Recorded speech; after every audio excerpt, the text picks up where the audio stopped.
bem-vindos a esta casa, sintamos-nos bem-vindos e eu espero que as ideias aqui trazidas possam colaborar conosco para nossa caminhada, na nossa jornada, nas nossas reflexões diárias acerca de nós mesmos e do mundo que nos rodeia.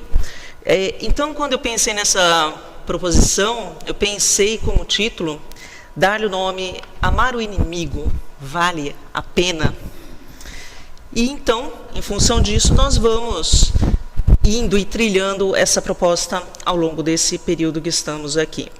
Bom, esta proposta, ela é feita inspirada no capítulo 12 do Evangelho segundo o Espiritismo, que exatamente é intitulado Amai os vossos inimigos. Como lembrou o Vaninho, é um imperativo, não é uma sugestão do Cristo, porque Cristo sugeria, não impunha, mas é uma sugestão cujo verbo está ali no imperativo, não é? Queremos lembrar que o Evangelho segundo o Espiritismo é uma das obras básicas do Espiritismo. Então, nesta obra, encontra-se a explicação das máximas morais do Cristo, a concordância dessas máximas com o Espiritismo e ainda a aplicação destas máximas às diversas posições da vida, ou seja, a nossa convivência diária, a nossa caminhada, a nossa jornada comum, a nossa jornada de todos os dias. E lembrando que máxima, né, quando procuramos no dicionário, máxima quer dizer um princípio básico de uma ciência, máxima quer dizer uma sentença moral. Então, o Evangelho segundo o Espiritismo vem nos trazendo aí a concordância, a explicação, a relevância dessa sentença moral que Cristo veio nos trazer. Eu penso que nós podemos concordar que nós vivemos um tempo um tanto quanto conturbado. Então, quando nós observamos os vários cenários, seja os nossos cenários imediatamente próximos, um pouco mais distantes, nível nacional, nível internacional, nós vamos ver que está tudo muito agitado, né? E eu fico imaginando essa trama, essas energias todas, como elas acabam se chocando e confluindo aí uma com a outra e causando todo esse agito que passamos e pelo qual passamos individualmente e também socialmente, né? Ou seja, coletivamente. E com tudo isso, nós estamos procurando sempre nos equilibrar, para no mínimo nos encontrarmos e para que possamos viver a paz interior. Ou quem sabe até se nós possamos conseguir, nessas tentativas, vivenciar uma certa felicidade interior. E eu digo aqui uma certa felicidade interior porque a felicidade, nós aprendemos no Espiritismo que a felicidade, como ela realmente deve ser vivida, nós ainda não temos ainda a ideia de toda a sua extensão. Quem vive da felicidade, quem partilha da felicidade, são aqueles espíritos puros, os espíritos perfeitos, porque eles vivem num estado constante de tranquilidade, de paciência, de amorosidade, de trabalho, de sentir-se satisfeitos em dedicar-se e aplicar-se ao bem. Então, nós ainda não conseguimos ter essa ideia, mas nós podemos ter a felicidade relativa conforme o nosso grau de aperfeiçoamento. E se buscamos, seja a paz interior, seja essa paz relativa, nós não podemos nos esquecer que se nós quisermos alcançar tal objetivo ou tais objetivos, nós precisamos da presença de Deus em nossas vidas. E por que nós precisamos da presença de Deus? Porque Deus é a figura do amor, na mais ampla expressão. Nós podemos afirmar isso mesmo não compreendendo ainda a natureza íntima de Deus, porque falta à humanidade terrestre sentido a essa compreensão. O Livro dos Espíritos vem, inclusive, fazer essa observação, na questão 10, no capítulo 1, que é o capítulo intitulado de Deus. Porém, a pergunta e a observação que é feita em relação a entendermos ou compreendermos a natureza íntima de Deus, há uma resposta que diz que o dia em que nós, os seres humanos, não tivermos mais o espírito obscurecido pela matéria, nós poderemos compreender o mistério da divindade. Quando será isso? Aí quando, nós vamos ver que em outras questões, é relativo, não tem dia, não tem hora, porque vai depender de cada um a seu tempo, cada um tem o seu time, quando cada um, pela sua perfeição, houver se aproximado de Deus, e assim vai poder vê-lo, compreendê-lo em sua essência. Bom, então se é assim, nós ainda não temos capacidade, não temos sentidos, como é que eu posso afirmar que nós não compreendemos Deus em toda a sua natureza, e também posso afirmar que Deus é a figura do amor na sua mais ampla expressão? Como que pode ser feita uma afirmação dessa? Ainda quando nós estudamos no Livro dos Espíritos as leis morais, nós vamos notar que dentre todas as leis que estão desenvolvidas nesta parte do Livro dos Espíritos, a última lei ali elencada e explicada e trabalhada por Kardec e pelos espíritos da codificação é a lei de justiça, de amor e de caridade. E que é a compreensão da prática, a compreensão e a prática desta lei que possibilita desenvolver a perfeição moral. E ainda neste item, nesta parte das leis morais, a última lei é a lei de justiça, de amor e de caridade, e em seguida a ela se trabalha a perfeição moral. Quer dizer, tem de se passar por todas as leis, compreender todas as leis, amar todas as leis, praticar todas as leis, e então, alcançando a lei de justiça, de amor e de caridade, pode-se alcançar a perfeição moral. Então, neste capítulo, na questão 888, nós encontramos uma mensagem atribuída a São Vicente de Paulo, que diz, a mensagem bem maior, mas o que nós trouxemos para aqui é o seguinte: amai-vos uns aos outros, eis toda a lei, lei divina, mediante a qual governa Deus os mundos. O amor é a lei de atração para os seres vivos e organizados. E aí a mensagem tem uma continuidade. Mas por este trecho da mensagem, nós podemos ter um subsídio, então, para afirmar o que dissemos, que Deus é a maior expressão de amor.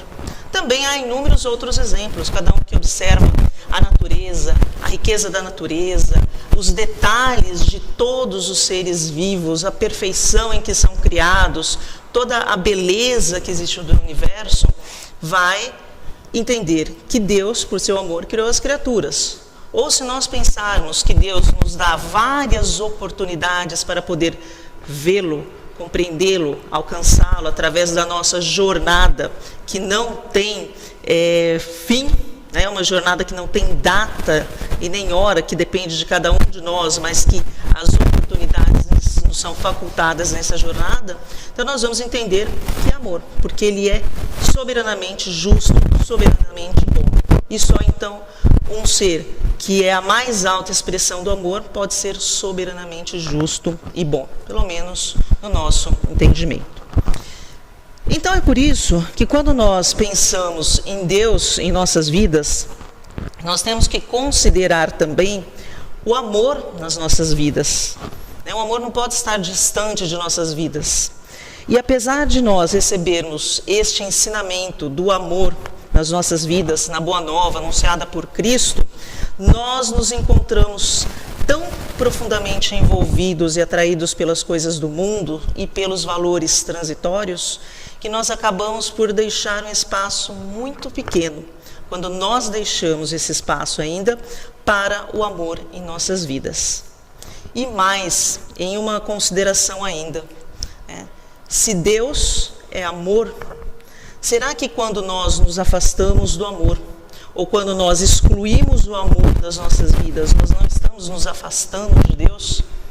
Então, se nós queremos nos aproximar de Deus, nós não podemos excluir o amor das nossas vidas, não podemos excluir o amor da nossa essência. Ou então, será que nós não excluímos Deus de nossas vidas quando excluímos o amor de nossas vidas? Então é para se pensar, cada um com as suas conjecturas diante das suas ações, dos seus pensamentos e dos seus atos. Então é nessa direção do amor em nossas vidas que nós vamos centrar a nossa fala.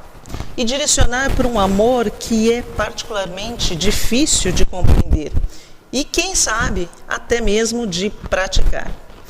Porém, o Cristo nos apontou tantas máximas, também nos ensinou com relação a este tema, conforme nós podemos constatar em uma passagem que nós encontramos no Evangelho de Lucas. Então, essa passagem nós trazemos tal qual ela está na introdução do capítulo 6, do Amai os vossos inimigos do Evangelho do Segundo Espiritismo. Então tem esse trecho do Evangelho de São Lucas e depois esse e mais outros, esse não é o único que tem nesse capítulo, que são desenvolvidos no capítulo. Mas este nos chama a atenção especificamente porque diz o seguinte: se não amardes, senão aqueles que vos amam, que recompensa tereis, uma vez que as pessoas de má vida amam também aqueles que as amam? E se não fazeis o bem, senão aqueles que vô-lo fazem, que recompensa tereis, uma vez que as pessoas de má vida fazem a mesma coisa? E se vós não emprestais, senão aqueles de quem esperais receber o mesmo favor, que recompensa tereis, uma vez que as pessoas de má vida se emprestam mutuamente para receber a mesma vantagem? Mas por vós, amai vossos inimigos, fazei bem a todos e emprestai, sem disso nada esperar. Então vossa recompensa será muito grande, e sereis os filhos do Altíssimo, que é bom para os ingratos e mesmo para os maus. Sede, pois, cheios de misericórdia, como o vosso Deus é cheio de misericórdia. Então, segundo se encontra no Evangelho de Lucas, no capítulo 6, e nos versículos de 32 a 36. Mas por que Jesus, entre tantos ensinamentos, ensina também mais este aí de amar os inimigos? Quando nós estudamos o Evangelho segundo o Espiritismo, nós vamos encontrar uma parte da resposta da seguinte forma: se amar ao próximo é o princípio da caridade, amar os inimigos é a sua aplicação sublime, porque esta virtude é uma das maiores vitórias alcançadas sobre o orgulho e o egoísmo, conforme então está no capítulo 13, amai os vossos inimigos, no item 3. Então esse é apenas um dos trechos do item 3, ele segue adiante. Mas nós podemos perceber por esta frase que esta prática da caridade, no que ela tem de mais sublime, permite que o indivíduo caminhe a passos largos para alcançar a perfeição moral. Por quê? Permite que ele se liberte do orgulho. Então, conforme está no item, a caridade no mais sublime, porque é uma das maiores virtudes alcançadas sobre o orgulho e o egoísmo. Porque nós sempre estamos batendo no orgulho e no egoísmo, estamos sempre falando do orgulho e do egoísmo, porque são as maiores chagas da humanidade. O egoísmo, inclusive, ele é considerado o vício mais radical, conforme a resposta dada pelos Espíritos a uma pergunta que Kardec faz no Livro dos Espíritos. Trata-se da questão 913 e é o capítulo da perfeição moral. Então, os Espíritos respondem a Kardec quando perguntado qual o mais radical de todos os vícios, e então obtém a resposta, que é o egoísmo. E ainda, os Espíritos respondem: e é do egoísmo que deriva todo o mal, e que o egoísmo está no fundo de todos os vícios. Eles dizem ainda na resposta que por mais que se combata este vício, não se pode extirpá-lo enquanto não se lhe destruir a causa. E quem quiser, desde esta vida, aproximar-se da perfeição moral, deve expurgar do coração todo sentimento de egoísmo, porque o egoísmo é incompatível com o amor, com a justiça e com a caridade, uma vez que ele neutraliza todas as outras qualidades do indivíduo. Então, uma vez que nós mencionamos a caridade na sua mais alta expressão, aí nós vamos buscar uma definição para ela. E encontramos também a definição no Livro dos Espíritos, a partir de uma questão feita por Allan Kardec. Então, trata-se da questão 886, sobre o verdadeiro sentido da caridade. Os Espíritos respondem: qual é o verdadeiro sentido da caridade? Benevolência para com todos, indulgência para com as imperfeições alheias e o perdão das ofensas. Mas tem um detalhe. Quando Kardec faz esta pergunta, Kardec pergunta qual o verdadeiro sentido da caridade, como a entendia Jesus. Ele não pergunta como a sociedade, como uma religião, como uma filosofia. Ele pergunta simplesmente como Jesus entendia a caridade. E por que eu faço essa ênfase aqui e eu acho importante? E digo até, Kardec não facilita muito, ele não dá alternativas, ele vai perguntando, fazendo as perguntas incisivas, os espíritos vão respondendo incisivamente e a gente vai ficando apertado, meio sem saída, meio sem argumento. Então Kardec coloca como entendia Jesus. Isso é importante porque Kardec antes, em um capítulo anterior, na questão 625, pergunta aos espíritos da codificação: qual é o tipo mais perfeito que Deus nos deu para servir de modelo e guia? Os espíritos respondem com uma palavra: Jesus. Então Kardec nos deixa sem saída na medida que ele pergunta o sentido da caridade segundo o tipo mais perfeito que Deus nos deu para servir de modelo e guia. E o modelo e guia também é um aspecto bem importante, porque Cristo é nosso modelo e guia. Ele guia, ou seja, ele vai à frente, ele vai nos conduzindo ao caminho, mas ele também é o nosso modelo, ou seja, para nós nos modelarmos nele, nós nos espelharmos nele. Então nós vamos ficando apertados, as nossas justificativas vão ficando um pouquinho difíceis diante desses argumentos, dessas formas de colocação.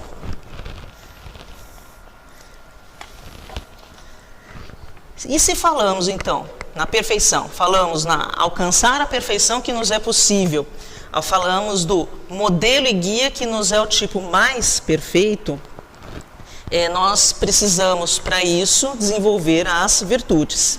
Poderíamos querer saber se tem alguma que é mais importante ou significativa. Kardec quis saber e fez a pergunta na questão 893 sobre se há uma virtude que seja maior do que as outras. Nas palavras dele, na verdade, há uma virtude que seja mais meritória de todas? E teve como resposta o seguinte: que todas as virtudes têm o mérito, porque todas são indícios de progresso no caminho do bem. Porém, a sublimidade da virtude está em sacrificar o interesse pessoal para o bem do próximo, sem segunda intenção.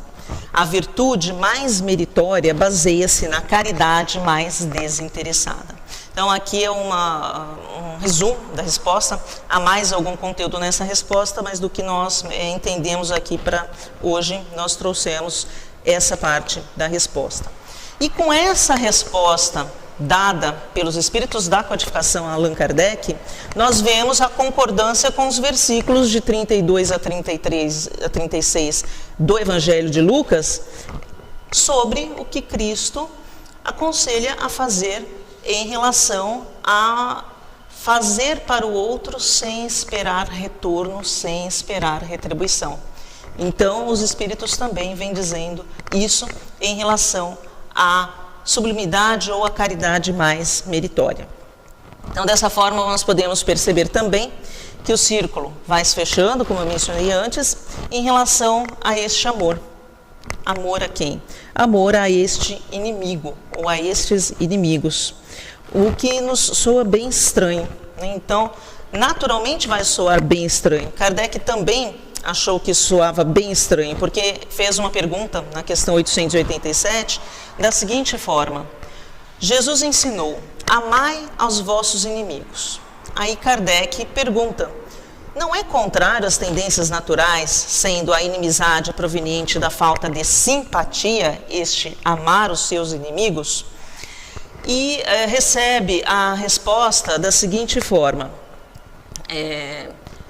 que é claro que não se vai ter para com o inimigo o mesmo carinho, a mesma ternura, a mesma confiança que se tem para com um amigo, com um irmão, para uma pessoa com a qual nós já temos os laços bem estabelecidos de confiança, de ternura. Mas este amor ao inimigo diz respeito a se retribuir o mal com o bem. Não pensar-se em vingança, desejar o melhor possível para aquele indivíduo, para que ele se recupere de sua queda, para que ele se reerga, para que ele siga em frente fazendo sempre o melhor e, num grande esforço, oferecer mão segura.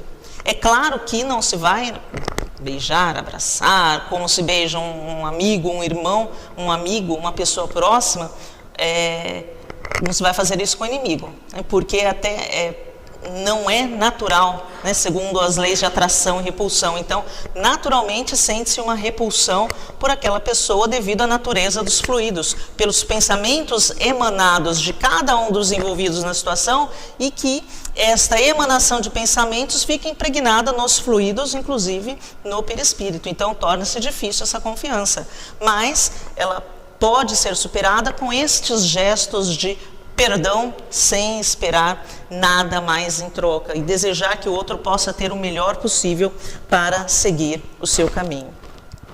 Mas então, fazemos a seguinte pergunta, se é para amar o inimigo, quem é esse inimigo?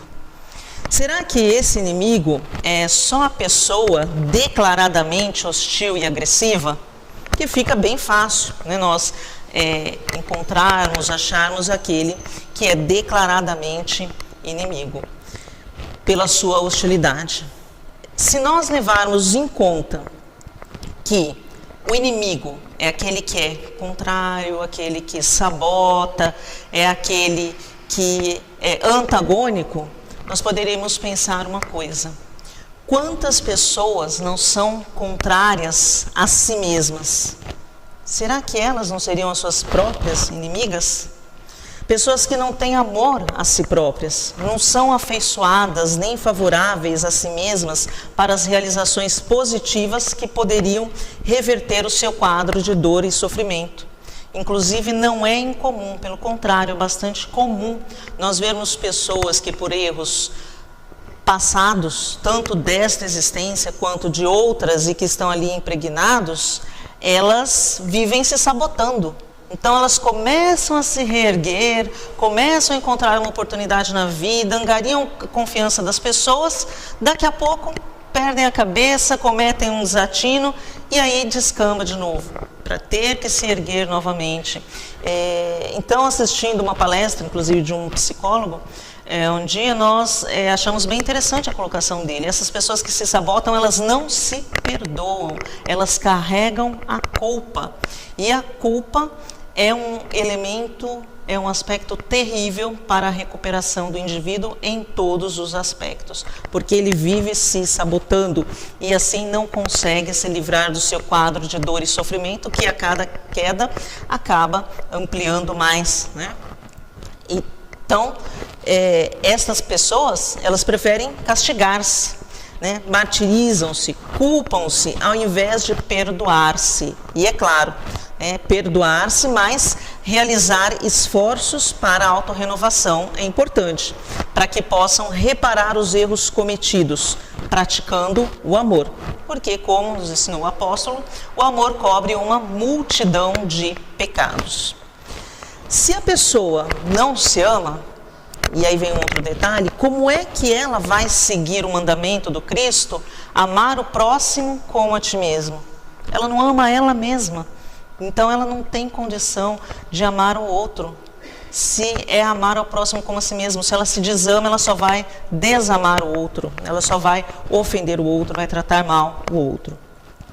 Então a Joana de Ângeles, que é o espírito guia de Divaldo Pereira Franco, médium que já foi anunciado, que estará aqui conosco, tem várias obras. Em uma das obras é Psicoterapia à Luz do Evangelho de Jesus, capítulo 3, o Auto Perdão, ela diz o seguinte: somente cultivando o auto-amor é que iremos evoluir. e não odiando a nós mesmos no processo de culpa. Quem se auto-ama se enche de felicidade, cultivando as flores do amor para embelezar a própria vida e a de outras pessoas. Então começa por si mesmo. Inclusive, Joana de Ângeles orienta o auto-perdão para que o indivíduo consiga perdoar o outro. Ela diz o seguinte, o auto-perdão é uma necessidade para luarizar a culpa, o que não implica em acreditar haver agido corretamente ou justificar a ação infeliz. Então vejam que aqui não se trata de conivência com o erro, trata-se do reconhecimento sobre o erro, mas que pode ser recompensado, que pode ser revertido por ações positivas. Significa dar-se oportunidade de crescimento interior, de reparação dos prejuízos, de aceitação das próprias estruturas que deverão ser fortalecidas. Graças a essa compreensão, torna-se mais fácil o perdão aos outros, sem discussão dos fatores que geraram o atrito, com imediato e natural esquecimento do incidente.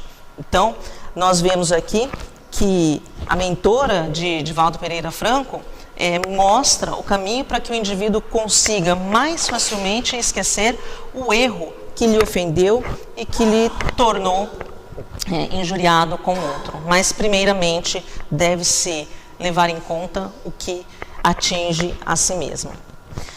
Bom, também no Espiritismo, nós vamos aprender que o inimigo pode ser aquele que não é visível aos nossos olhos. Pode ser o amigo que está no além-túmulo. O Espiritismo, ele nos ensina que o corpo morre, mas a essência, o espírito, o ser, permanece. E permanece mantendo, após a desencarnação, mantendo os mesmos sentimentos e as mesmas qualidades que tinha de quando encarnado. Por isso, é uma grande ilusão achar que a morte do corpo vai livrar o indivíduo da presença do inimigo. Vai livrar da presença física do inimigo, mas não vai livrar da presença e muitas vezes da influência do inimigo sobre a pessoa. Então, ele debate muito bem sobre isso, porque as vinganças, né, os ódios, as honras lavadas com sangue, elas causam, na verdade, uma grande dor de cabeça para as pessoas. Porque o inimigo continua do outro lado, às vezes com mais ódio ainda e, pior, agindo sem ser visto, sem ser percebido. Então isso causa grandes transtornos, né? Então esse ódio continua e uma perseguição pode se tornar implacável por alguém do além-túmulo, né? Já que ele está fora do campo de visão e pode agir muito mais livremente. Então esse aspecto prova que há uma razão efetiva e uma grande utilidade na prática do perdão e da máxima do Cristo, conforme nós vimos no Evangelho de Lucas, né, sobre o amar o vosso inimigo.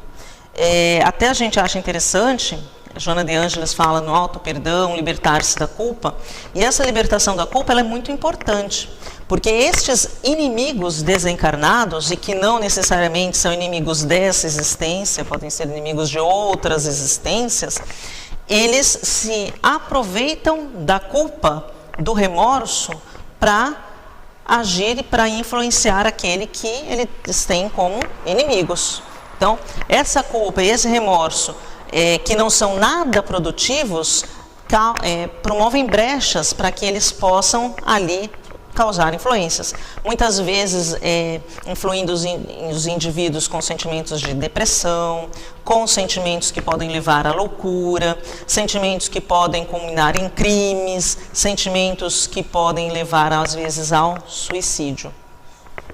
Vícios dos mais diversos, seja do álcool, do jogo, de drogas ilícitas, os mais diversos possíveis. nós gostamos sempre de lembrar de um romance chamado Párias em Redenção, e esse romance, toda a descrição dele começa na Europa, na França, em que dois indivíduos, em função da ambição de um, que após a morte da tia, então ele planeja ali a morte do tio e dos filhos do tio, para tomar posse dos bens, e o tio desencarna antes dos filhos, e aí então nota toda a articulação do sobrinho ali para matar as crianças, matou as crianças. Então isso deixa uma grande oportunidade para o tio influenciar o sobrinho até levá-lo ao suicídio. E os dois, após a desencarnação, degladiando-se como verdadeiros inimigos, depois de passado um bom tempo, cansam-se dos embates e pedem a oportunidade para reencarnar e para que possam reparar os erros aí, cada um a seu modo. Então, lhes é dada uma oportunidade, e aí é no Brasil que é dada essa oportunidade, mas ainda ali eles, na carne, têm o sentido ou sentidos obscurecidos pelo que é material. E acabam morrendo, degladiando-se também aí um dia. E, de novo, no mundo espiritual, se arrependem, perdem a oportunidade, então novamente é dada uma oportunidade. E nessa nova oportunidade lhes é dada uma condição extrema, porque os dois nascem gêmeos, extremamente defeituosos fisicamente, cada um com um tipo diferente ou tipos diferentes de defeitos. A mãe morre, eles são vendidos e levados como figuras de circo e apresentados como figuras de circo pelas suas deficiências, mas eles vêm com deficiências de tal forma que um depende do outro. Então, se um é cego, o outro enxerga. Se um pode andar, o outro podia carregar o outro. E com essas deficiências eles acabam se completando. E é muito bonito o final, porque pela condição de vida deles, extrema pobreza, exploração, todos os defeitos físicos, um deles acaba morrendo, desencarnando, e o outro morre de saudade dele, que então é aí que eles conseguiram se libertar do ódio e se amar. Mas eles precisaram chegar a uma condição extrema de deficiência, de exploração infantil, para poderem se unir, se ajudar e se amarem. Então a gente não precisa esperar isso, chegar a uma condição dessa, para poder perdoar alguém que é tido como inimigo. Então nós falamos, antes de mencionar essa história, do perdão inimigo como uma utilidade. Então por que serve como uma utilidade? Porque mesmo um coração endurecido e muito endurecido pode ser tocado por bons procedimentos, ainda que ele seja tocado de forma inconsciente. No mínimo, esse espírito endurecido não terá pretexto para represálias sobre aquele que ele recrimina, que ele tem como inimigo. E quem sabe, se de um inimigo pode-se fazer um amigo antes e depois da morte do corpo. Porém, os maus procedimentos vão irritar o inimigo. E então é o próprio inimigo que vai servir de instrumento à justiça de Deus para reeducar o que não perdoou. No tocante a esse aspecto do mesmo coração endurecido pode ser tocado por bons procedimentos, nós lembramos de uma história também mencionada em relação ao Divaldo Pereira Franco, e quem já há algum tempo está na doutrina espírita, já leu alguns livros, ou mesmo já assistiu a palestras dele, já ouviu falar dessa história que ele chama da história do Máscara. Então o Máscara era um espírito muito endurecido, inimigo dele, de outras existências, e que insistia em persegui-lo. Então ele acabou denominando Máscara por um aspecto, uma feição específica desse espírito, quando ele podia ver esse espírito, e o Máscara o perseguia de todas as formas, e implacavelmente. A ponto de um dia Divaldo Franco ser praticamente hipnotizado e quase chegar ao suicídio por esse hipnotismo. Então tem muitos inimigos espirituais que fazem isso, dessa forma eles levam. Mas como ele tinha que morreu, o amigo dele, o primo Nilson, né? O Nilson, que era o seu anjo de guarda, estava sempre acompanhando, então acabou tirando dessa condição perigosa aí nesse momento de hipnotismo que o Máscara colocou sobre ele. E aí o Máscara continuou. Então até que um dia Divaldo Franco encontrou uma criança abandonada, uma criança que estava bastante debilitada, não era uma daquelas crianças mais bonitas porque estava abandonada ali na rua, e se tomou de amores por esta criança e adotou esta criança como uma de suas filhas, porque ele adotou várias crianças como seus filhos. Adotou essa criança e aí o Máscara apareceu para ele e disse que o perdoaria, porque aquela criança que Divaldo imediatamente se tomou de amores havia sido filha do Máscara em outras existências. E o Divaldo, então, com essa atitude, acabou amolecendo um coração bastante endurecido. Então, a utilidade do perdão ao inimigo é bastante importante. E as ações que podem amolecer esses corações bastante endurecidos. Com isso, com todas essas observações, então nós podemos ver que podemos ter inimigos encarnados, inimigos desencarnados. Podemos ter nossos auto-inimigos, nós mesmos.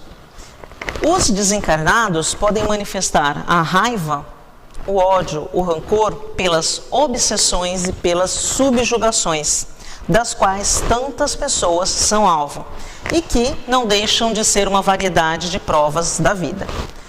Se, seja obsessão, seja subjugação, são provas da vida, e Deus permite que elas aconteçam, elas devem ajudar no adiantamento dos indivíduos e devem ser aceitas com resignação e como consequência da natureza inferior do nosso planeta. Então, se nós vivemos os momentos conturbados que estamos vivendo, nos vários aspectos, em todos os pontos do planeta, podemos assim dizer, isso é em consequência da natureza moral inferior dos que aqui habitam.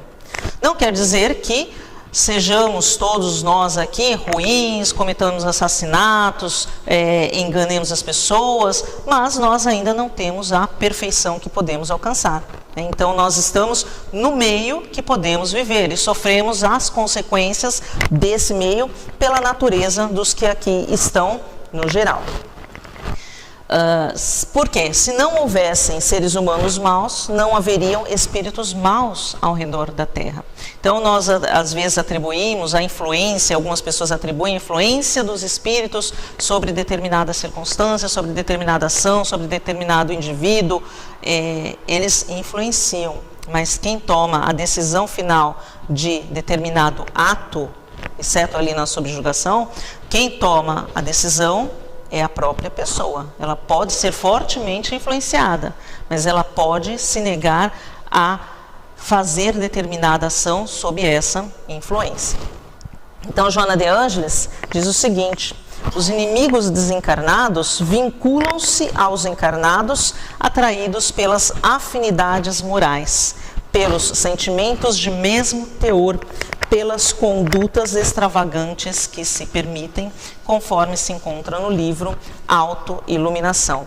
Então, é por isso que o esforço para a autorrenovação, para a aquisição de virtudes é importante, para que nós fiquemos blindados a estas influências, para que nós possamos dizer firmemente não a estas sugestões, que são sugestões invisíveis, não são sugestões declaradas. É por isso que elas são perigosas, porque nós não percebemos, são sugestões sutis.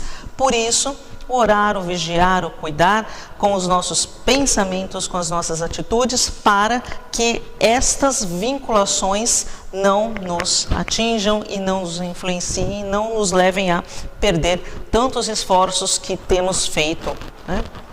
Então, diante de todas essas colocações, então fica a pergunta do início: vale a pena amar o inimigo? cada um tem a sua capacidade de avaliar. Para encerrar, nós trouxemos aqui também uma mensagem de Joana de Ângeles, do livro Iluminação Interior, que diz o seguinte: nunca desperdices a oportunidade de ser aquele que cede em contendas inúteis quão perniciosas. Não desperdices a oportunidade de perder no campeonato da insensatez, a fim de ganhar paz interior. Não desperdices a oportunidade de servir com devotamento, embora outros sirvam-se explorando a bondade de seu próximo. Não desperdices a oportunidade de oferecer compreensão e compaixão em todas as circunstâncias que se te deparem. Não desperdices a oportunidade de edificar o bem onde te encontres, na alegria ou na tristeza, na abundância ou na escassez. Não desperdices a oportunidade de oferecer a esperança, mesmo quando reinem o pessimismo e a crueldade, levando ao desânimo e à indiferença.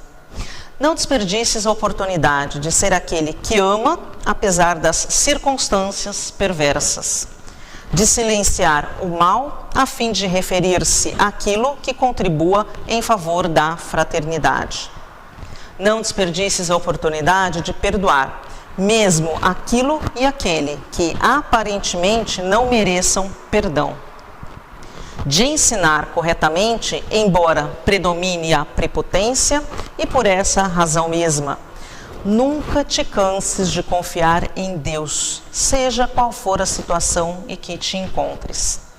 Vestindo a couraça da fé e esgrimindo os equipamentos do amor, os teus inimigos desencarnados não encontrarão campo emocional, nem vibratório em ti para instalar as matrizes obsessivas, permitindo-te seguir em paz, cantando a alegria de viver e iniciando a era de nova felicidade na Terra. Joana de Ângeles. Então, fiquemos em paz para darmos continuidade às nossas atividades. Obrigada.